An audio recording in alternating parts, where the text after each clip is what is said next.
Norman, é dramático, viu? Chorei ontem que nem menino novo com essa prova. Escoamento de lágrimas nos meus olhos. Tá certo, viu, Norman? Vamos lá. A prova do pessoal que fez nesse horário da tarde, né? Ela era dessa forma. Você tinha a primeira questão como sendo essa daqui, que ele te dava um perfil de velocidades, né? Dizia que V era a velocidade média, dava a viscosidade dinâmica Não, desse... professora, não está apresentando, não. Ah, sim, desculpe. Eu achava que estava.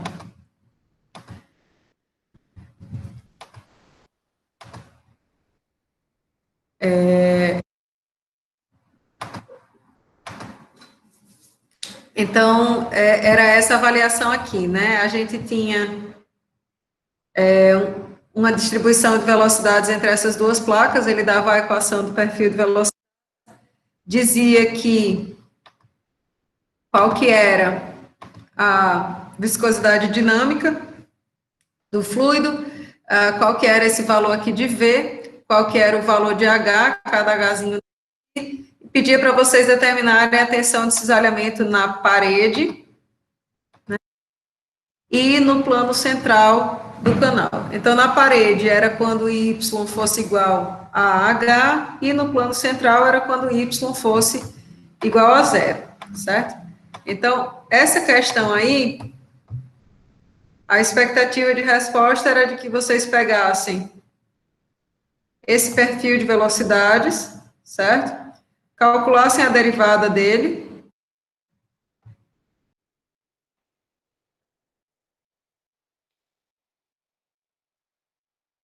Boa tarde, meu kids.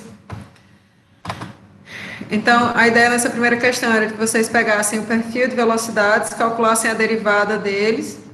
Essa derivada, quando y fosse igual a zero, teria o valor de zero, quando y fosse igual a h, seria esse o valor da derivada, e compreendessem que a tensão de cisalhamento era o produto da viscosidade vezes essa taxa de deformação, né, a derivada do perfil de velocidades, deu dy aplicada no ponto.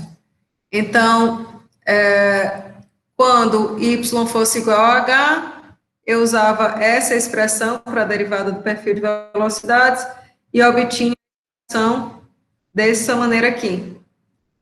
E aí a questão dizia para mim que a viscosidade era de 1,92 Pascal vezes segundo, substituía os valores, né? Velocidade de 0,6, H de 5 vezes 10 a menos 3, e aí a gente calculava essa tensão cisalhante. E no plano central, a tensão cisalhante era zero, justamente pelo fato de que essa derivada aqui era zero quando y fosse igual a zero nessa linha central aqui. Era só isso, essa primeira questão. Oi. Eu fiz os cálculos bem direitinho, só que quando eu fui escanear, esse 691 ficou parecendo 0,91. Mas dá para perceber nos cálculos, tá vendo que ficou 691,2? Sim. Só que quando eu escaneei, ficou parecendo que era 091,2. Mas eu coloquei o cálculo bem certinho. Acho que vai dar para perceber. Tem algum problema? Não, pode deixar que a gente vai corrigir o que está escrito, tá? Então, a gente vai pegar isso aí tudo para fazer a correção. A gente não é uma correção binária de dizer assim, chegou no número exatamente certo, é 100%, não chegou, é zero. Não é assim. Ah, tá certo. Obrigada. Vocês colocaram lá, tá? Obrigada. E aí, a próxima questão desse tipo de prova era essa daqui, né? A respeito do comportamento reológico dos fluidos.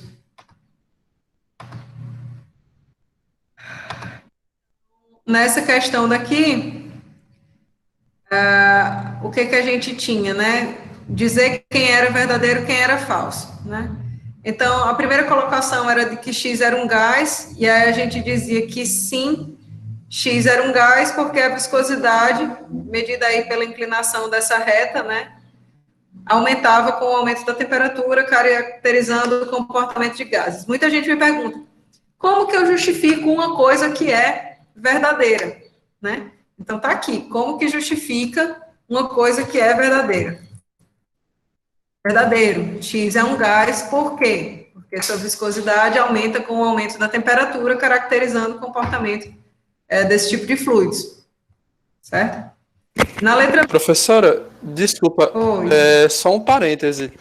Nessa letra A, eu coloquei uma conclusão para ele ser verdadeiro um pouco diferente. Eu analisei mais o tipo da curva, da linha que ele apresentava. Você acha que pode ser considerado também? Porque eu não me lembrei exatamente de todas as nomenclaturas. Então, nessa questão daí, para você, no item A, certo?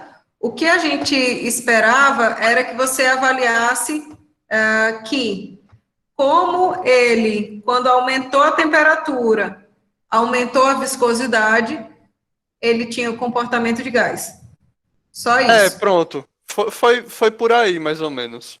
Foi por aí. Quando chegasse aqui na letra D, é que você tinha que me dizer que tipo de fluido X era. Né? Isso. E aí você ia dizer se ele era um fluido newtoniano ou não newtoniano, com base aí no formato dessa equação dele. Como porque, é uma assim, reta do newtoniano.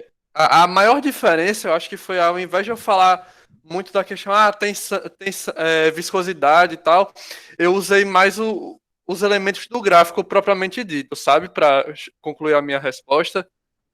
Aí, como eu vi que aqui está sendo... Só lendo. Não, só lendo o que realmente chegou no papel. Porque, não, olha, tudo bem. É que a gente, às vezes, quer dizer uma coisa, sabe exatamente o que quer dizer, e na hora que tá... Esse que é o problema. Não, às vezes não é exatamente aquilo que a gente pensou. Então, na letra B, ele dizia que Y era um fluido dilatante, ó. Y é essa curva aqui, ó, meio inclinada, né, para cima. Então, verdadeiro. Se percebe um aumento da viscosidade aparente com a taxa de deformação, né? Esse comportamento aqui é o comportamento de um fluido dilatante. Vocês podiam optar por desenhar, talvez, esse gráfico aqui e dizer que esse tipo de curva era de um fluido dilatante, enfim. A letra C, ele fala que Z é um fluido pseudoplástico, né? Na verdade, Z apresenta um comportamento incompatível com o de um fluido pseudoplástico, né? A curva de um fluido pseudoplástico seria dessa maneira. E o que a gente percebe é que Z apresenta uma característica de esterese, né? Ele tem um comportamento no aumento aqui dessa taxa de deformação e um outro comportamento na diminuição dessa taxa de deformação. A letra D, ele diz que X é um fluido newtoniano, e aqui a gente pode afirmar que é verdadeiro, porque a gente verifica a relação linear entre tensão e taxa de deformação. Aqui a gente poderia, inclusive, colocar a equação de fluidos newtonianos como uma forma de estar justificando isso daqui, né? Relação linear, então, para o fluido newtoniano, a gente teria uma equação dessa maneira. Eu só estou colocando aqui, pessoal, formas de vocês justificarem coisas verdadeiras, né? Entenderem que ser verdadeiro não quer dizer que vocês não consigam explicar aquilo, né? E na letra I, na letra E, ele coloca que Y é um fluido plástico de Bingham e é falso, né? Poxa, no gabarito tá que é.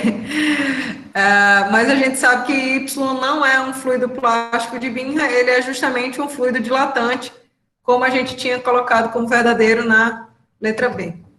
Certo? Professora? Diga. Nessa letra A, eu achei que, como a reta se tratava de um fluido newtoniano, foi o que eu expliquei, não necessariamente precisaria ser um gás. Mas aí precisa, né? Nessa questão aí, ele obrigatoriamente ele é um gás por conta da dependência com a temperatura, tá? Essa primeira colocação aqui, ela é a análise com respeito às duas curvas de X em diferentes temperaturas. Aí a gente Menina, volta. agora que eu vi, não, agora que a senhora falou, foi que eu vi que tem duas temperaturas diferentes para ele. Vale a minha Nossa Senhora, viu? Oh, meu Deus. Isso é porque eu resolvi a questão com vocês, praticamente. Eu só mudei as Eu acho que alternativas. essa aula não tava. Aí Ah, ontem eu fiquei pensando, aí cheguei nessa conclusão, mas enfim, obrigada. beleza. Então, assim, pessoal, essas são as questões que eu tenho gabarito da prova de vocês, da prova desse horário, digamos assim, que eu acho que a maioria das pessoas fizeram aqui. E qual o valor final de cada questão? Rodrigo, a prova inteira valia 10, né? Então, o que você tirar dessa prova inteira vira 7. Beleza? Então, era isso. Professora, com Oi. licença, em relação à nota dos questionários, ele é corrigido automaticamente, digamos assim, né? Isso. Aí vai sair junto com a nota da prova? Já saiu duas, né? Saiu a nota de 2 questionários, falta a nota de mais um, que eu acho que deve estar liberando hoje, Eu vou certo? até olhar aqui, então. Então, assim, se você está, matematicamente, né? Matematicamente, pelo amor de Deus, se você se der bem nos questionários, você atinge, digamos assim, o mínimo de nota, né? Aquele 3 para não ir para a quarta prova, não é isso? Então, você se dando, conseguindo fazer os questionários já é uma grande coisa, né, para a nota final de vocês. Sim, E aí, sem contar que ajuda a praticar vocês, também, né? e o questionário, as questões estão aí, vocês têm acesso aos monitores, vocês têm toda uma facilidade para estar conquistando essa nota aí, certo? Então, apostem nos questionários para complementar a nota de vocês, por favor. Então, vamos lá. Kaline, tu não sabe que já tinha criatura aqui querendo que fosse questionário todo dia. Já teve essa sugestão hoje. Meu povo, então, assim... Mas aí era extra, professora. Era extra, era extra, era extra. Era para dar uma motivada a mais. Eu vou, pessoal. Agora a gente pode começar, né? Agora que já falamos um pouco da prova, já falamos um pouco aí do que... já terminamos, na realidade, a parte de estática, né, de fluidos. A gente pode agora começar a tratar da parte de fluidos em escoamento. E aí, meu povo, é lindo. Essa é a melhor parte, digamos assim, da mecânica dos fluidos, é essa parte agora. Né? Porque primeiro a gente começa a analisar esse escoamento dos fluidos, ver quais são as equações básicas, como que a gente relaciona comportamento do que a gente já conhece, que seria a formulação de sistemas, com a forma como a gente vai ter que trabalhar esses problemas para os fluidos que estão escoando. Então, assim, agora que começa a ficar mais bonito ainda o negócio, certo? E aí, a ideia é a seguinte, quando a gente tinha começado a falar sobre fluidos, né, eu tinha dito, a gente tem duas formas principais de fazer a modelagem desse comportamento dos fluidos, né? Se eu decidir seguir a partícula fluida, né, ao longo do seu escoamento, eu vou estar usando o que seria um referencial lagrangiano. Então, eu vou avaliar as forças que estão atuando sobre ela, todas essas forças vão atuar sobre essa mesma massa, e aí eu consigo estudar o que está acontecendo com aquela partícula de fluido, certo? É como que se eu marcasse uma e seguisse ela ao longo do seu caminho. Mas, às vezes, a gente está interessado em outros aspectos do escoamento de fluidos, né? Às vezes, a gente quer saber o que acontece quando uma massa grande de fluidos se choca com uma parede, ou quando esse fluido ele está escoando, ou quando está ocorrendo um bombeamento desse fluido, e às vezes o nosso interesse não é de uma partícula fluida individual, mas sim dos efeitos globais desse escoamento de fluido. Então, quando a gente não consegue acompanhar essas partículas individuais, é mais conveniente a gente trabalhar com a ideia de volume de controle, que é o que a gente tinha falado, né, lá no começo do material de vocês. Então, nesse tipo de estudo, eu uso a ideia de campos de escoamento, campo de velocidade específica, de pressão, de tensão, para descrever o que está acontecendo com esse fluido. E aí, e isso aqui já tem lá no primeiro material de vocês, naquele inicial. A gente sabe que um sistema é uma quantidade de massa fixa e identificável, né?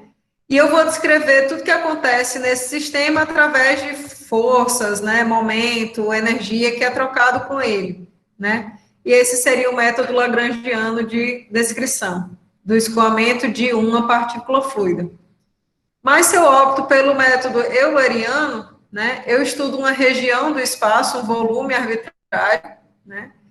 Chamo isso de volume de controle e avalio as propriedades do escoamento nas seções de entrada e de saída desse meu volume de controle nessa perspectiva integral. Aí o que acontece? A gente falou que vamos trabalhar com propriedades do escoamento, mas existem dois tipos de propriedades, né? A gente tem as propriedades ditas intensivas, que independem do tamanho desse sistema, e as propriedades extensivas, que dependem aí de que tamanho de sistema a gente está falando. Imagina só, que você esteja tratando, por exemplo, da água, né? E você quer avaliar o calor específico da água. Se você estiver trabalhando com 1 quilo de água ou 1 tonelada de água, o calor específico dela vai alterar? Não altera. Se você estiver tratando da massa específica da água, de 1 quilo ou 1.000 quilos, também vai ser a mesma. A viscosidade da água também é a mesma. Então, essas propriedades que independem do tamanho do sistema, a gente chama de propriedades intensivas, certo? Então, aqui tem alguns exemplos de propriedades intensivas: temperatura, calor específico, massa específica, viscosidade, energia interna específica, entalpia específica, entropia específica, enfim, várias propriedades, né? E outras propriedades dependem do tamanho desse sistema. O volume que um dado sistema ocupa depende da massa dele. A energia total desse sistema também depende de que tamanho de sistema é esse. A energia interna desse sistema também vai depender do tamanho desse sistema. E, em geral, a gente diz que uma propriedade intensiva, como essas daqui, se relacionam com as suas propriedades extensivas correspondentes através justamente do tamanho do sistema. Então, a gente pode pensar em energia interna específica como sendo energia interna total dividido pela massa do sistema, entalpia específica como sendo entalpia total pela massa do sistema, massa específica como sendo a massa do sistema com respeito ao volume desse sistema, certo? Tranquilos com propriedades intensivas e extensivas? O que eu falei até agora? Como é que tá?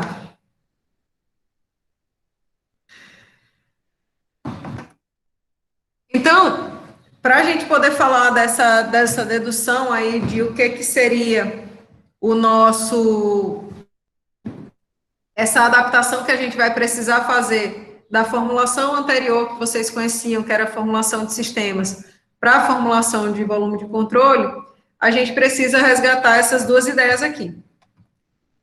Primeiro, o sistema vai ter uma quantidade de massa fixa e identificável, Então, eu vou pegar uma quantidade de massa e eu vou seguir essa massa para onde ela for. Eu vou acompanhar isso para eternidade, certo? Enquanto que volume de controle vai ser a região do espaço que eu desejo observar. Por que é importante a gente ter isso em mente? Tá? Porque quando a gente for relacionar as equações que vocês já conhecem com a nova formulação, né, a formulação para volume de controle, a gente vai fazer sistema e volume de controle coincidirem num dado instante de tempo, e em seguida a gente vai deixar o tempo passar, para ver o que acontece com essas duas quantidades. Então, precisa estar bem claro na cabeça de vocês que volume de controle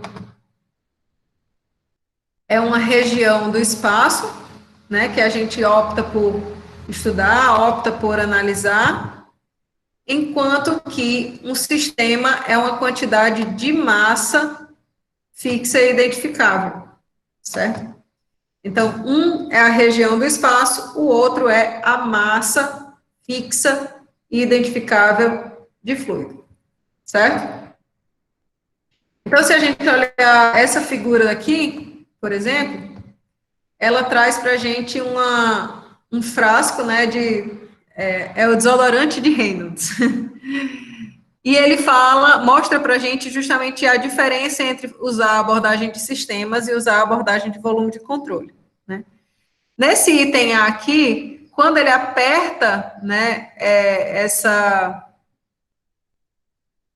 Meu Deus, eu nem sei que nome eu posso dar para isso, que não é botão, aperta o frasco, tá? O que vai acontecer é que esse spray, ele vai sair, né? Porém, pela abordagem de sistema, a massa que estava contida aqui dentro e a massa que agora foi liberada continua fazendo parte do sistema, porque sistema é uma massa fixa e identificável. Então, o que tinha aqui dentro, se ele saiu para fora desse frasco, tudo bem, continua sendo o meu sistema.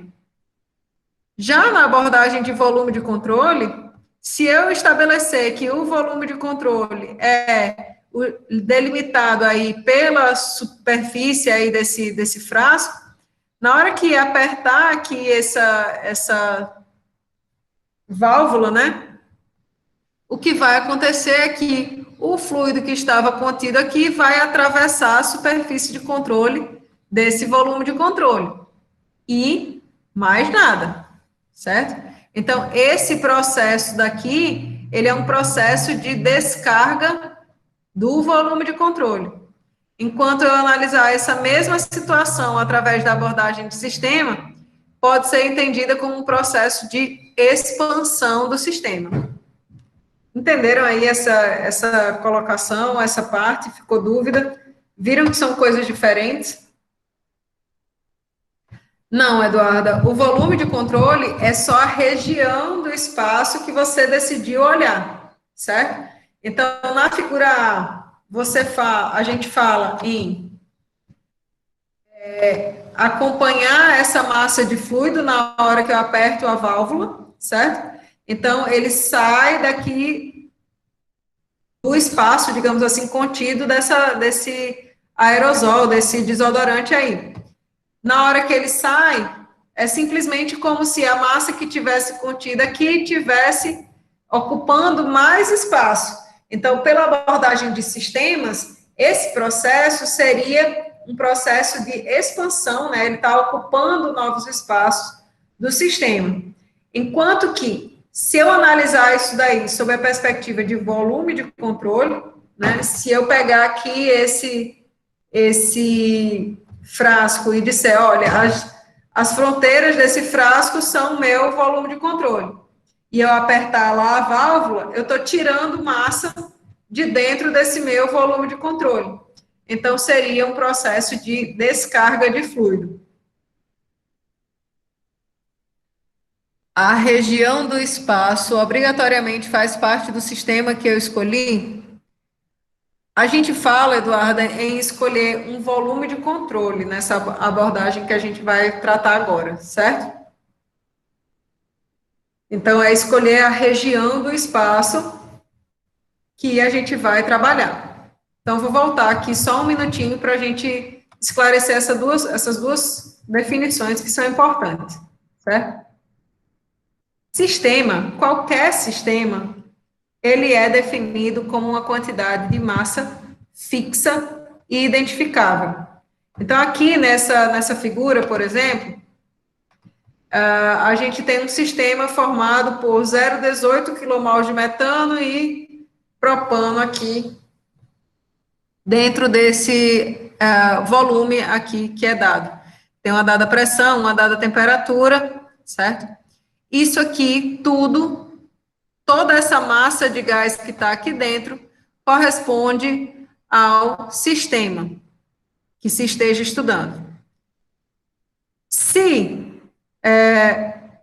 eu abrir aqui, de alguma maneira, um furo através dessa parede, e algum gás desse escapar para fora desse volume aí que está de 0,241 metros cúbicos, ainda assim, essa massa que saiu desse tanque aqui, que saiu desse volume, continua a fazer parte do meu sistema. Por quê? Porque não existem fluxos de massa através das fronteiras que delimitam o sistema. E essas fronteiras, elas podem ser físicas ou imaginárias, certo? Então, se eu simplesmente abrir aqui esse tanque, o que vai acontecer é que o meu sistema, que antes ocupava um volume de 0,241, agora ele vai ocupar um volume de 241, certo? Ele vai aumentar. Já um volume de controle é uma região do espaço que eu desejo estudar. Então, eu olho para aquele elemento e digo, através das fronteiras desse elemento, vai estar entrando ou saindo fluido, e eu vou contabilizar isso através dessas fronteiras, certo? Então, a gente vai avaliar, por exemplo, aqui nesse mapa, a gente vai avaliar o fluxo de pessoas entrando e saindo através da totalidade dessa superfície de controle aqui, desse volume de controle, certo? Então, deu para entender agora o que é volume de controle, o que é sistema? Pronto. Então, se a gente agora, que já entendeu o que é um, o que é outro, for aplicar esse conhecimento num processo simples, que seria o de pegar uma lata de desodorante e apertar a válvula para que saia a massa de dentro desse desodorante, a gente pode estudar esse mesmo processo sob duas perspectivas. Se a gente usar a abordagem de sistema, a gente vai pegar essa massa que é fixa aqui, e na hora que eu apertar a válvula, que é sair através dessa válvula daqui, e ocupar um espaço maior, isso aqui tudo ainda é o meu sistema. Então, eu vou dizer que esse processo aqui é um processo de expansão, ele passa a ocupar mais espaço. Se, por outro lado, eu estudar esse mesmo processo, né, de apertar a válvula de um desodorante, sob a perspectiva de volume de controle, então eu delimito como volume de controle as paredes desse frasco, né, e na hora que apertar essa válvula, o que vai estar ocorrendo é escoamento do fluido através da superfície de controle. Então, eu vou estar retirando a massa que estava contida nesse volume de controle, então é um processo de descarga do volume de controle. Certo? Tudo bem aí para todo mundo? Dúvidas, sofrimentos?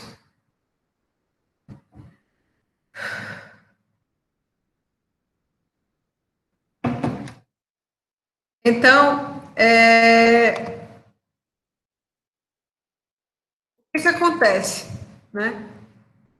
Vai ser difícil para a gente identificar e acompanhar toda essa massa de fluido em todos os instantes de tempo, né? A depender da qualidade do sistema, isso se torna realmente humanamente impossível, então a gente usa aí ferramentas de computação numérica para poder fazer essas predições, né?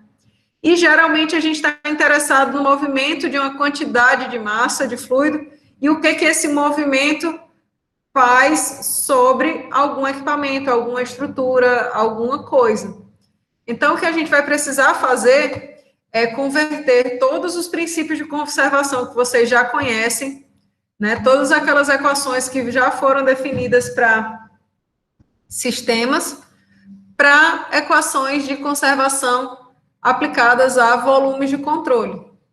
Então, o que a gente vai fazer é pegar todas essas equações básicas que vocês conhecem, conservação da massa, conservação da quantidade de movimento linear, conservação de energia, quantidade de movimento angular e segunda lei da termodinâmica, todas essas ferramentas que vocês já viram, e a gente vai usar tudo isso para passar para equações de conservação de volume de controle, certo? Então, se a gente for analisar uma por uma, né, começando aí pela conservação da massa, a definição do que é um sistema já diz para a gente qual é a equação que a gente vai ter que trabalhar, né? Se o sistema é uma quantidade de massa fixa identificável, significa que a taxa de variação da massa do sistema é zero. Por quê? Porque se variasse, já não seria mais uma quantidade de massa fixa, certo? E a gente pode expressar essa massa do sistema como a integração ao longo do sistema de infinitesimais de massa, da mesma forma que esse infinitesimal de massa pode ser expresso pelo produto por vezes dV, certo? Dúvidas até agora? Conservação da massa. Todo mundo ok, né? A próxima equação de conservação, que é a equação de conservação do momento linear, né? A gente sabe que momento linear de uma dada partícula é o produto massa vezes vetor velocidade dessa partícula fluida, né? Momento linear é justamente aquela quantidade física que representa, por que o caminhão, ele desce numa ladeira e é mais difícil parar um caminhão descendo numa ladeira a 80 km por hora do que um carro descendo a mesma ladeira aos mesmos 80 km por hora, né? Porque justamente o caminhão, ele tem uma quantidade de momento linear maior devido à sua massa ser maior do que a massa de um carro, né? Então, é mais difícil de você parar um caminhão descendo do que um carro. Então, se a gente entende que o momento linear, ele é essa quantidade aqui, né? O produto massa vezes vetor velocidade, a gente pode avaliar a taxa de variação do momento linear de uma partícula para ser dado por isto daqui. Ah, professora, mas veja, isso aí é um produto. Cadê a regra da cadeia? Onde que foi parar a regra da cadeia nessa derivação aí?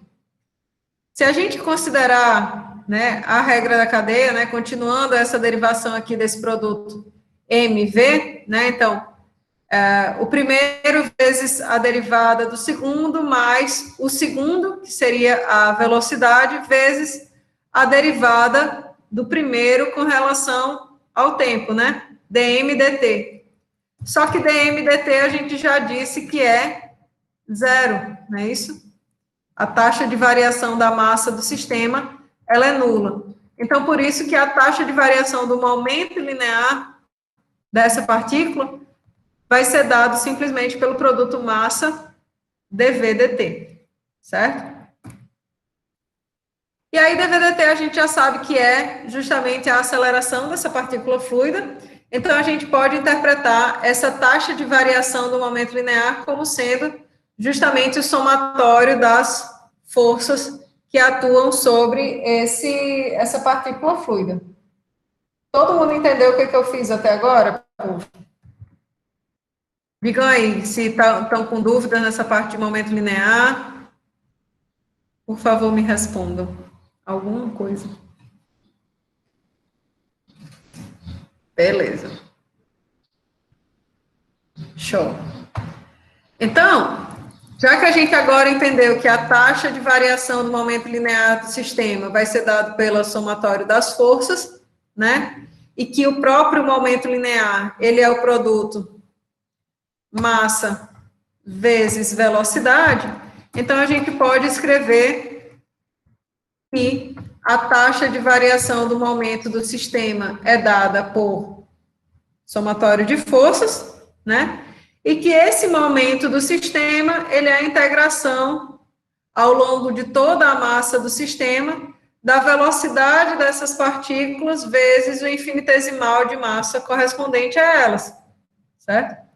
E aí, esse infinitesimal de massa, a gente pode também representar como sendo produto massa específica vezes o diferencial de volume, certo?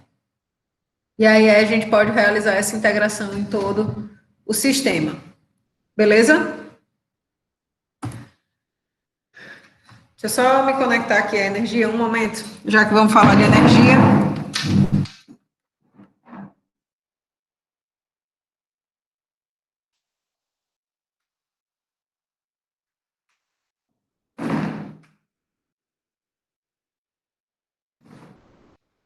Então, a conservação da energia, a primeira lei da termodinâmica, ela diz para a gente, ó, a energia ela não pode ser criada durante o processo, mas pode se transformar de uma forma para outra, né? Então, a gente tem a energia total de um sistema como sendo dada como a soma das parcelas cinética, né, relativa ao movimento, potencial relativa aí a um dado nível de elevação, e interna relacionada aí translação, rotação, vibração molecular desse sistema.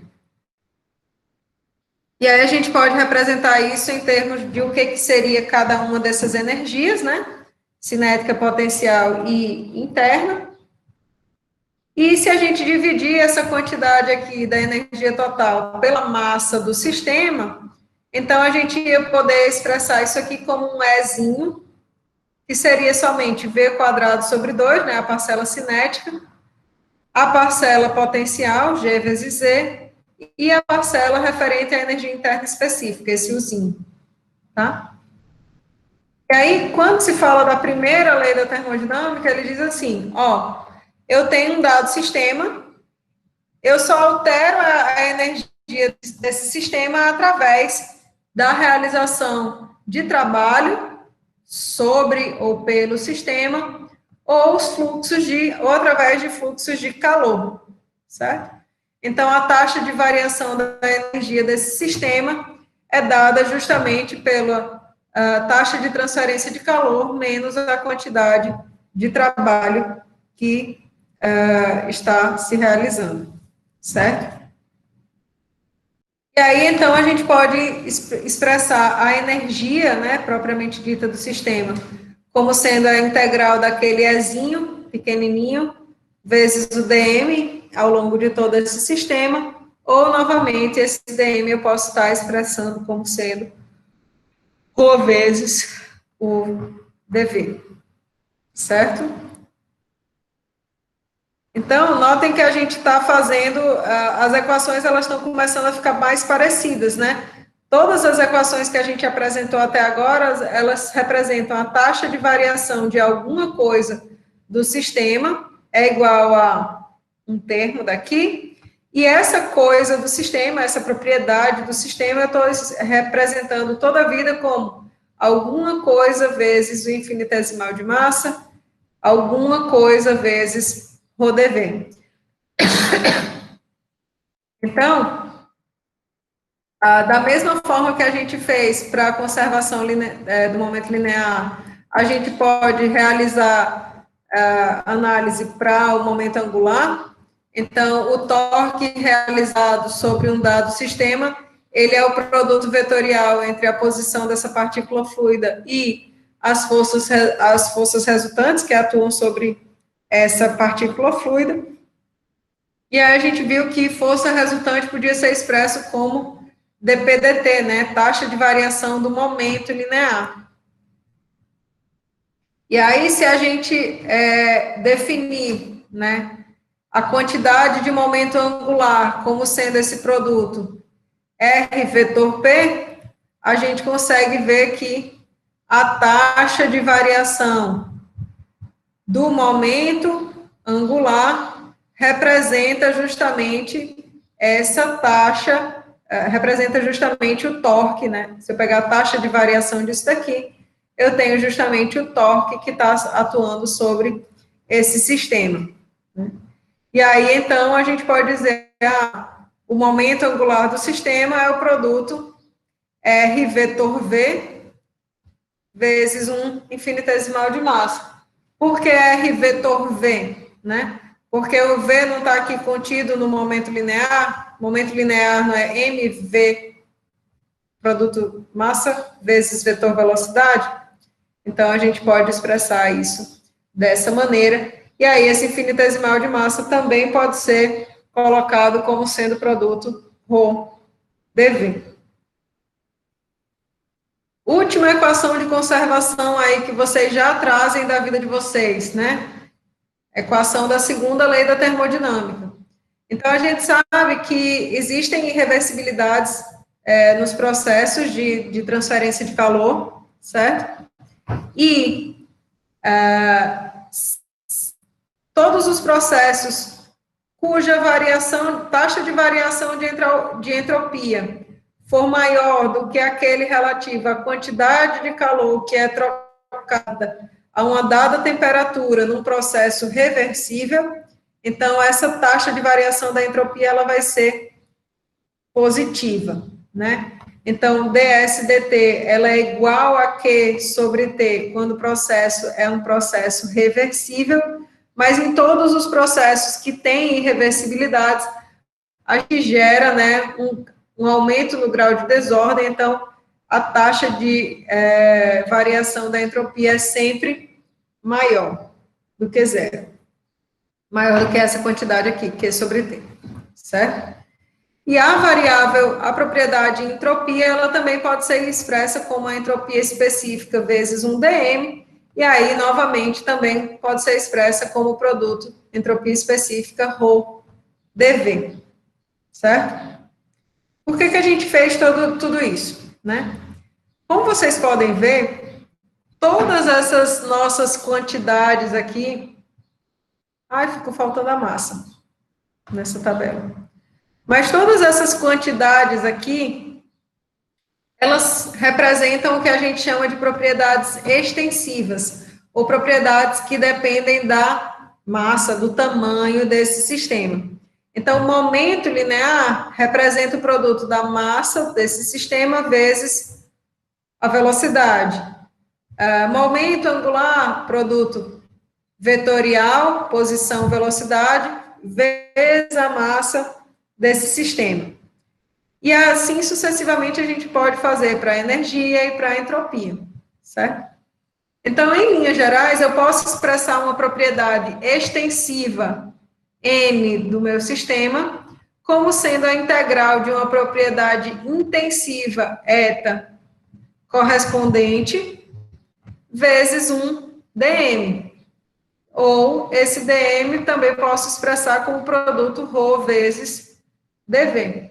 Então, imagine, se eu estiver tratando aqui da propriedade extensiva, momento linear, P, então, P é dado pela integral de V, que seria essa propriedade intensiva correspondente, vezes o infinitesimal de massa, certo?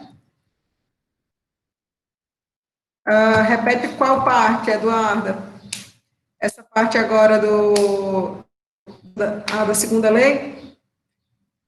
Então, vocês entenderam essa parte aqui que eu falei agora, do que é uma propriedade intensiva, uma propriedade extensiva, e como que elas se relacionam?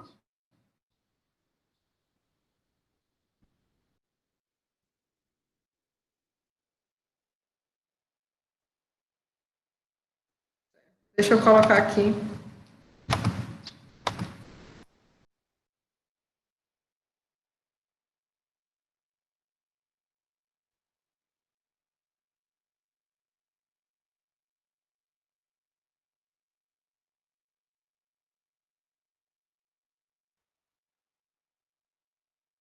preocupe não, Eduardo, isso é feito prova ainda.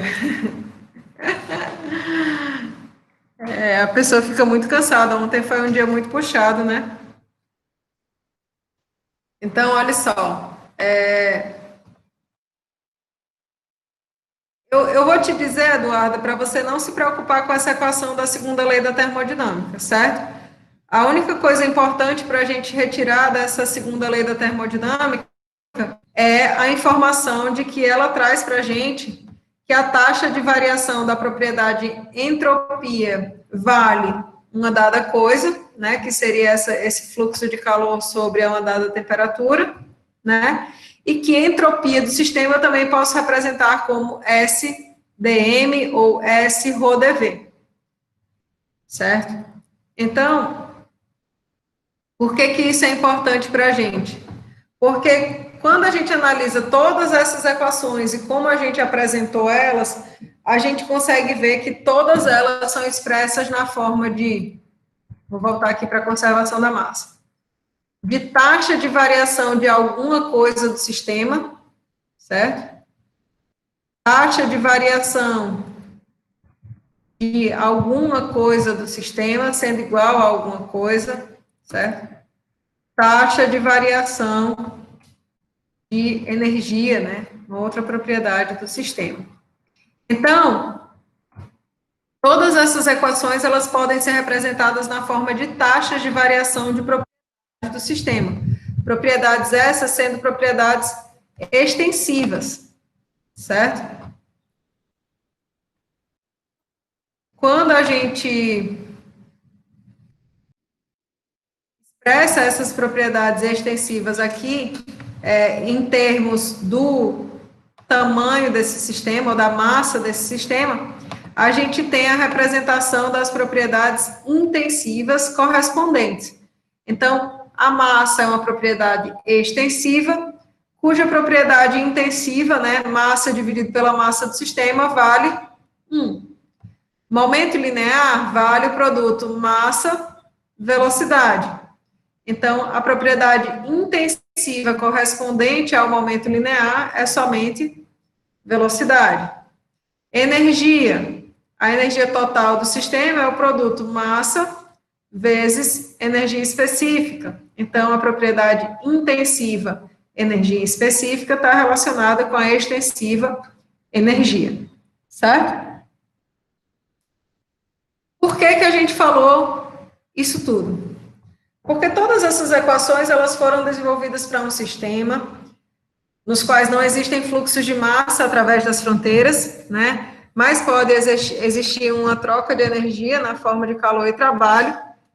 Porém, tudo isso aqui não é a forma mais adequada para a gente tratar de problemas de escoamento.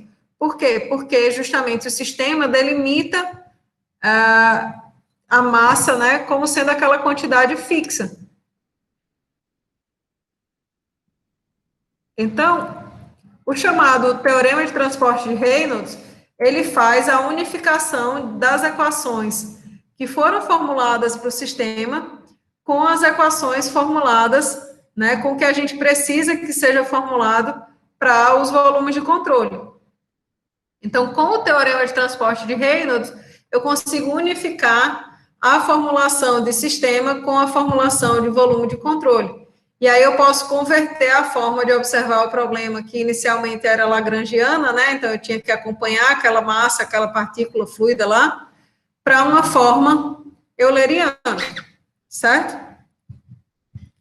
E aí o teorema de transporte de Reynolds faz o seguinte, ele considera aqui, no instante t inicial, que essa região aqui do espaço, marcada aí de azul, certo? Seja o volume de controle que a gente quer estudar. E que a massa que está aqui dentro corresponda ao sistema que a gente vai avaliar, certo? Isso no instante t inicial. Quando a gente passar um ΔT infinitesimal, o que vai acontecer é que o sistema, ou seja, aquela quantidade de massa que estava aqui contida nesse volume de controle, ele vai passar, né? Ele vai continuar o seu caminho do escoamento. Então, ele vai aqui se deslocar a essa posição nova. E notem que o formato dele não necessariamente mais é igual ao formato do volume de controle, certo? Então, nesse instante T0 mais ΔT, a gente tem sistemas e volume de controle não sendo mais coincidentes, né? Existe uma parte, né, dessa nova condição que corresponde somente ao volume de controle, que seria essa porção aqui 1. Essa porção 2 aqui seria uma porção uma porção do sistema que ainda está dentro desse volume de controle aqui, então aqui seria a região 2, e a região 3 seria uma parte somente do sistema. Dúvidas até agora?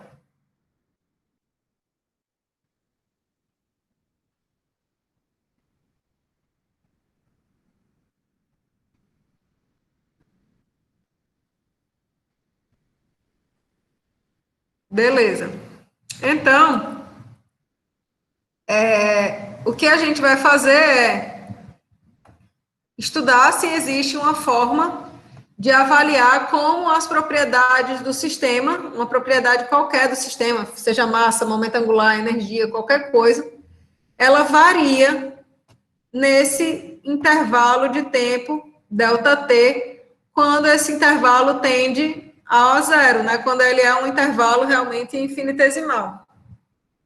Então, o que a gente faz? A taxa de variação dessa propriedade é o valor dessa propriedade no instante T0 mais ΔT, menos o valor dessa propriedade no instante inicial, dividido pelo próprio ΔT. E aí a gente vai entender que, no instante T0 mais ΔT, o que é o sistema? O sistema é as regiões 2 e 3, certo? E, no instante inicial, no instante T0, o sistema é igual ao volume de controle, certo?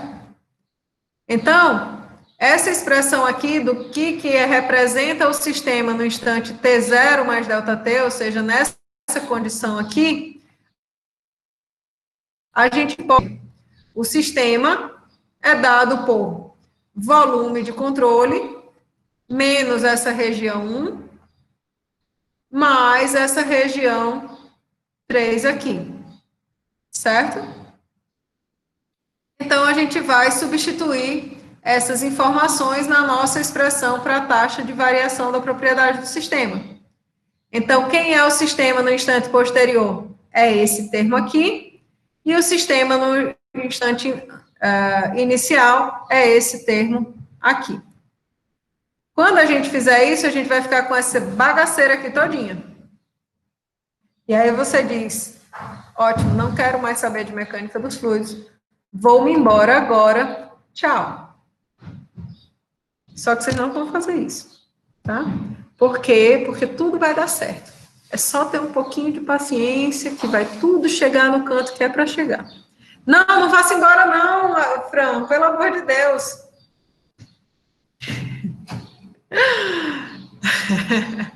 Vai dar certo. Ó, vou mostrar para vocês. O que acontece? Na hora que a gente olhou esse negócio feio aqui, que disse, pelo amor de Deus, vamos embora agora, a gente conseguiu também ter a clareza no juízo da gente de ver que, ó, isso aqui representa o volume de controle no instante posterior, e isso aqui representa o volume de controle no instante T0. Então, conseguem ver que isso aqui é uma definição de uma derivada de qualquer coisa do volume de controle? Excelente. Então, a gente vai tratar cada um desses termos separadamente, certo? O primeiro termo, como eu falei para vocês, ó, é um limite quando ΔT tende a zero de uma propriedade do volume de controle no instante posterior menos a propriedade no instante anterior, dividido por ΔT. Então, isso aqui é uma taxa de variação de uma propriedade qualquer do volume de controle. Então, a propriedade extensiva eu posso representar pela integral de intensiva ρdV. Certo? E aí, esses dois termos aqui, da região 3 e da região 1, eles são muito parecidos, certo? E a gente vai avaliar para um caso e vai estender a informação para o outro, certo? Então, imagina que na região 3, que é essa região aqui de saída, ó, nessa região 3 aqui, eu peguei um cilindro infinitesimal nessa superfície, que corresponde justamente aqui ao caminho que essa partícula fluida vai percorrer. Imagina que isso aqui é a superfície do volume de controle, então ela tem infinitesimal, né, que aponta aqui nessa direção normal à superfície. A velocidade da partícula fluida forma um ângulo aí qualquer com esse infinitesimal da área, e com essa velocidade aqui, a partícula fluida consegue viajar no intervalo de tempo ΔT, essa distância, percorrer essa distância aqui, ΔL, certo? Tranquilos? E se eu pegar o volume desse cilindro infinitesimal, ó, o volume desse cilindro aqui infinitesimal vai ser o produto da área, né, dessa base, vezes esse ΔT aqui. Então, eu posso representar esse volume infinitesimal como sendo dA escalar V vezes ΔT. Por que eu falei logo em produto escalar, né? Porque a gente pode ter um ângulo qualquer, né, entre esse vetor velocidade e a área, tá bom? Então, a gente vai entender que um infinitesimal de propriedade, nesse instante, T0 mais ΔT, corresponde ao produto da propriedade intensiva correspondente a esse N aqui, vezes um ρdV. E esse dV aqui, ele vai poder ser representado justamente por V escalar dA no intervalo de tempo ΔT, certo? Então, no limite em que esse ΔT tende a zero, eu posso dizer que a integral desse dN infinitesimal vai me dar a propriedade aqui nessa condição. Então, se eu pegar a integral disso daqui sobre ΔT, a gente vê que esses ΔTs aqui, eles vão se cancelar. Então, na região 3, na região de saída, a gente tem justamente o fluxo dessa propriedade eta intensiva, vezes ρ vezes V escalar dA, certo? Então, a gente resolveu aquele primeiro termo, agora resolvemos o segundo, e o primeiro termo, ele corresponde a esse segundo, mas para uma região de entrada. Então, tem o sinal negativo aqui. E aí, ó, a gente consegue ver que aqui eu tenho uma integral da superfície de controle na região 3, aqui eu tenho outra integral da superfície de controle na região 1, certo? Se a gente retomar lá o desenho do nosso elemento, né? Então, eu peguei aqui a região 3 começa aqui, termina aqui. E a região 1 começa aqui e termina aqui. Então, notem que eu integrar em 3 e depois em 1, corresponde a eu fazer a integração em toda essa superfície aqui de controle, certo? Então, a gente deixa de trabalhar com essas duas integrais separadas para trabalhar com uma única integral da propriedade intensiva vezes ρV escalar dA, certo? Essa seria para a gente, pessoal, a equação do teorema de transporte de Reynolds. Então, o teorema de transporte de Reynolds faz o quê para a gente? ele pega a taxa de variação de uma propriedade qualquer do sistema, extensiva, né? Pode ser massa, momento linear, energia, momento angular, entropia, qualquer coisa, e diz que essa taxa de variação da propriedade do sistema corresponde a como que essa propriedade variou no volume de controle, mais o fluxo dessa propriedade através da superfície de controle. Então, eu vou dar um exemplo bem simples, tá? Imaginem esse tanque, certo?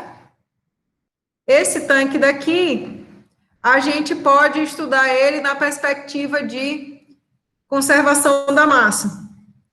Então, quando a gente olhar aqui a equação do teorema de transporte de Reynolds, pensando naquela figura lá, a gente vai dizer que, olha, a taxa de variação dessa propriedade, massa, por exemplo, do sistema, é igual ao quanto que de massa variou dentro do volume de controle, mais o tanto, né, o fluxo líquido dessa propriedade, que seria a massa, através da superfície de controle.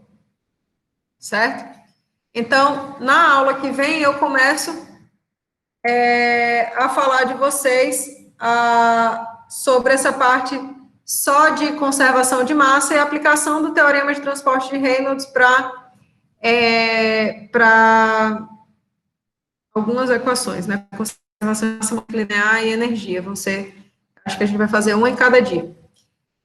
E só para deixar como aviso, né, o professor Douglas, ele vai fazer amanhã uma aula somente sobre exercícios de conservação da massa para vocês, certo? Ele vai mandar o link aí pelo SIGA, e aí vocês vão poder, não sei que horas que vai ser, Eduarda. Eu posso perguntar para ele, mas eu acho que não, porque é sábado, né? Vai para o YouTube, William? Não sei também, acho que sim. Tá certo? E aí, a gente retoma na segunda-feira a partir dessa parte de teoremas de transporte de Reynolds, e aí a gente já aplica para conservação da massa na próxima aula, tá? Professor Douglas, eu não sei como ele conseguiu, quer dizer, não sei como não, eu sei. Ele conseguiu já cobrir essa parte de TTR e começar a conservação da massa hoje, mas eu vou começar só segunda-feira. E aí vocês podem dar uma lida no material, tentar entender e tudo mais, para a gente poder, na segunda-feira, fazer uma explicação bem rápida e também focar em exercício, tá bom?